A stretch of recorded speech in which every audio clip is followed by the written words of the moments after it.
Hello everyone, welcome to Udhapana Assam. এইটো ভিডিঅ'ত আমি আসাম হিষ্ট্ৰীৰ কেইটামান কুৱেশ্যন ডিছকাছ কৰিবলৈ ওলাইছোঁ। ইয়াৰ আগতে আমি আসাম হিষ্ট্ৰীৰ ওপৰত 3টা ভিডিঅ' দিছোঁ। তাত আমি ক্ৰমে 10কৈ 30টা কুৱেশ্যন চাইছোঁ, খুব ইম্পৰ্টেণ্ট কুৱেশ্যন। আৰু 30টা কুৱেশ্যন বুলিয়ে নহয়, তাত বহুতো আমি ৰিলেটেড যিখিনি ষ্টেটিক জিকে আছে বা সাম্ভাৱ্য প্ৰশ্ন আমি সেইবিলাক ডিছকাছ কৰিছোঁ। তো এইটো ভিডিঅ' অলপ ছুটি হ'ব, 5টা কুৱেশ্যন আমি ডিছকাছ কৰিম। গতিকে আপোনালোকে এইটো ভিডিঅ' চাওক আৰু এই গোটেইবিলাক আপকামিং এডিআৰই হওক বা আসাম পুলিচ হওক বা অসমৰ যিকোনো এক্সামৰ কাৰণে উপযোগী হ'ব। বলক আমি ভিডিঅ'টো ষ্টাৰ্ট কৰোঁ। কুৱেশ্যন নম্বৰ 1ত আছে, the treaty of Yandabo was signed in the year. Treaty মানে হ'ল সন্ধি। ইয়াণ্ডাবু সন্ধি কিমান চনত চাইন কৰা হৈছিলে, মানে স্বাক্ষৰ কৰা হৈছিলে? অপশ্যন এ 1834 চনত, অপশ্যন বি 1817 চনত, অপশ্যন চি 1855 চনত, অপশ্যন ডি 1826 চনত। তো এইটো একেবাৰে বেছিক কুৱেশ্যন, ইয়াণ্ডাবু সন্ধি কেতিয়া হৈছিলে? তো ইয়াৰে শুদ্ধ উত্তৰটো হ'ল 1826 চনত।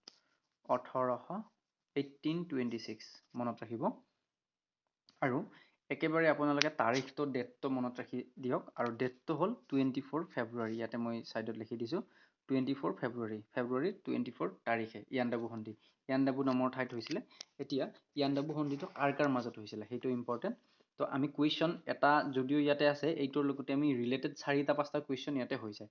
তো প্ৰথমতে আমি গম পালোঁ চনটো, চন হ'ল 1826 চন। তাৰপিছত গম পালোঁ আমি ডেট কিমান, 24 ফেব্ৰুৱাৰী। তাৰপিছত ইয়াণ্ডাবু সন্ধি কাৰ কাৰ মাজত হৈছিলে? চুক্তি হ'লে দুটা দল লাগিব। তো এটা হ'ল ব্ৰিটিছ ইষ্ট ইণ্ডিয়া কোম্পানী আৰু হ'ল এটা বাৰ্মিজ কিং, মানে বৰ্মৰ ৰজা।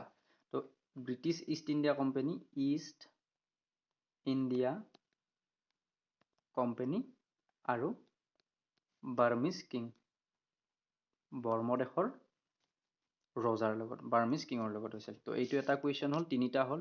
তাৰপিছত এইটোৰ ওপৰত আৰু কি কুৱেশ্যন আহিব পাৰে, যে যেতিয়া এই ট্ৰিটিটো হৈছিল তেতিয়া ফাৰ্ষ্ট এংগ্লো বাৰ্মিজ ৱাৰটো শেষ হৈছিলে আৰু অসমখন ব্ৰিটিছৰ আণ্ডাৰত গৈছিলে। আৰু অসম, মণিপুৰ, আৰাকান এই ঠাইখিনি, এই 3টা ঠাই ব্ৰিটিছৰ কণ্ট্ৰলত আহিছিলে। অসম, আছাম, মণিপুৰ আৰু আৰাকান।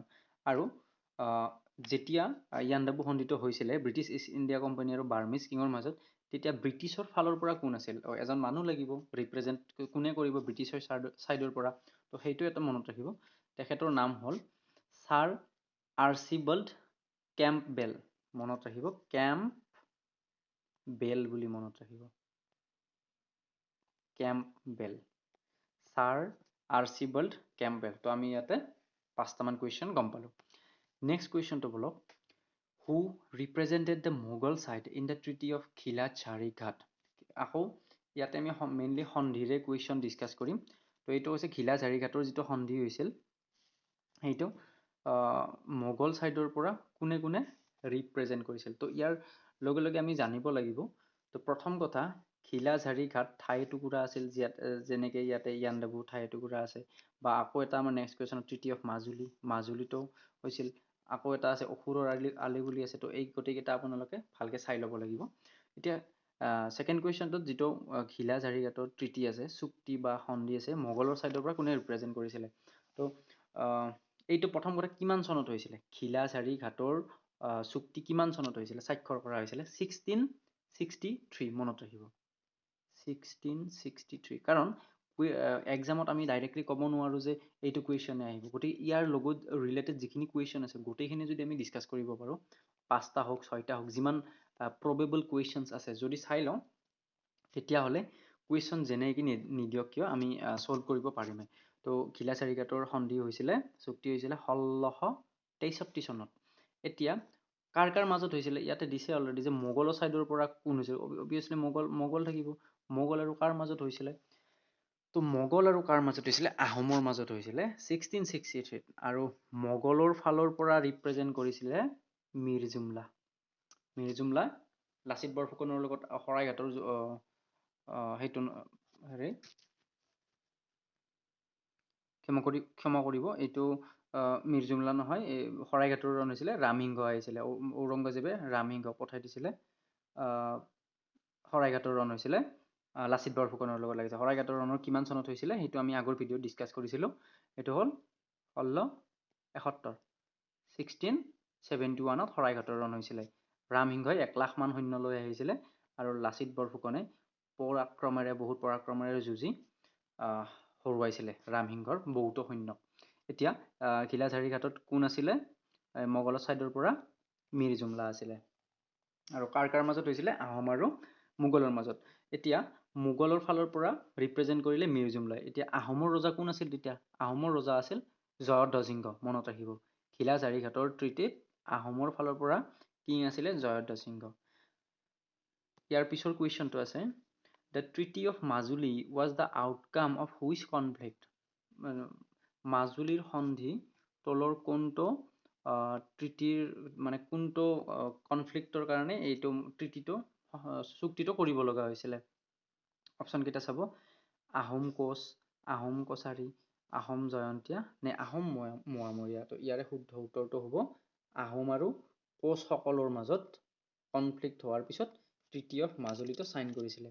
এতিয়া ইয়াৰে এটা কুৱেশ্যন হ'ব পাৰে কি, আমি একেবাৰে যিমান প্ৰবেবল কুৱেশ্যন আছে গোটেই চাই যাম যাতে এক্সামত প্ৰশ্ন বাছি যাব নোৱাৰে। ট্ৰিটি অফ মাজুলী হৈছিলে 1563, মনত ৰাখিব। চনবিলাক অলপ মনত ৰখা দিগদাৰ হয়, গতিকে আপোনালোকৰ নিজা ষ্টাইলত যেনেকৈ মনত ৰাখে সেইটো আপোনালোকে সুবিধা অনুযায়ী নিজে সহজভাৱে মনত ৰাখিব। 1563 চনত আহোম আৰু কোচৰ মাজত এইটো ট্ৰিটিটো হৈছিলে, ট্ৰিটি অফ মাজুলী। তেতিয়া কোচসকলে কি কৰিছিলে? কোচসকলে আহোমক হেৰুৱাইছিলে আৰু কোচসকলে তেতিয়া আহোমৰ কিং কোন আছিলে? চুকাম্ফা আছিলে। আৰু আহোমৰ ফালৰ পৰা আছিলে চুকাম্ফা কিং আছিলে আৰু কোচৰ ৰজা আছিল কোন? নৰনাৰায়ণ। এতিয়া যেতিয়া আহোম হাৰিলে, কোচে হৰুৱালে, তেতিয়া কি হৈছিলে? সোৱণশিৰি ৰিভাৰৰ পশ্চিম ফালৰ যিখিনি ঠাই সেইখিনি কোচসকলে পাইছিলে। সেইখিনি সোৱণশিৰি ৰিভাৰলৈকে তেতিয়া হেৰি হৈছিলে, এক্সটেণ্ড হৈছিলে কোচৰ ৰাজ্য। ঠিক আছে, তাৰ পিছৰ কুৱেশ্যনটো হ'ল, দ্য ট্ৰিটি অফ অসুৰৰ আলি ৱাজ চাইনড ইন। অসুৰৰ আলি যিটো ট্ৰিটি, চুক্তি বা সন্ধি, এইটো কেতিয়া চাইন কৰা হৈছিলে? একেবাৰে নলেজ বেছড কুৱেশ্যন। তো এইটো মনত ৰাখিব লাগিব। অসুৰৰ আলিটো 1639ত হৈছিলে। 1639, বেছি কনফিউজ হ'ব নালাগে, ডাইৰেক্ট আমি এনচাৰটো চালোঁ। এতিয়া কথা হ'ল অসুৰৰ আলি এটুকুৰা ঠাই আছে, তাতে হৈছিলে 1639ত। কাৰ মাজত হৈছিলে? আহোম আৰু মোগলৰ মাজতে হৈছিলে এইটো। আহোম আৰু মোগলৰ মাজত। যেনেকে ঘিলাঝাৰি ঘাটটো আহোম আৰু মোগলৰ মাজতে হৈছিলে। তাৰপিছত অসুৰৰ আলি যেতিয়া এইটো হৈছিলে, তেতিয়া আহোমৰ ফালৰ পৰা কোন আছিল আৰু মোগলৰ ফালৰ পৰা কোন আছিল? মোগলৰ ফালৰ পৰা আহিছিলে, ৰিপ্ৰেজেণ্ট কৰিছিলে আলাহিয়া খান বুলি এজনে। আৰু আমাৰ আহোমৰ ফালৰ পৰা কোন আছিলে? মোমাই তামুলী বৰবৰুৱা আছিলে, মনত ৰাখিব। অসুৰৰ আলি, মোগলৰ ফালৰ পৰা হ'ল আলাহিয়া খান এইজন, আৰু আমাৰ অসমৰ মানে আহোমৰ ফালৰ পৰা কোন আছিলে? মোমাই তামুলী বৰবৰুৱা। মোমাই তামুলী বৰবৰুৱা। আৰু এই মোমাই তামুলী বৰবৰুৱাই কোন? লাচিত বৰফুকনৰ পিতৃ। লাচিত বৰফুকনৰ পিতৃ হ'ল মোমাই তামুলী বৰবৰুৱা।